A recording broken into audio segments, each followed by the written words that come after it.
Hello, and welcome to our series of video tutorials. TSplus enables any Windows system from Windows XP to Windows 10 and Server 2003 to Server 2016 to act as a remote desktop server. Windows Home editions are also supported. You can download the fully featured 15-day trial of TSplus for 5 users by going to our website, clicking on the Download TSplus Free Trial button, and entering your email address. You will receive an email with the download link. After downloading TSplus, double-click on the Setup program. Select your preferred language from among the 22 languages available in the drop-down menu. Then agree to the terms and conditions. By default, the HTTP and HTTPS ports are 80 and 443.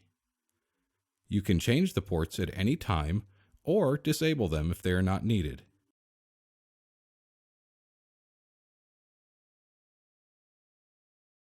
After the installation is completed, there will be 2 new icons on your desktop, the Administrator tool and the Client Generator. You can now restart your computer and use TSplus.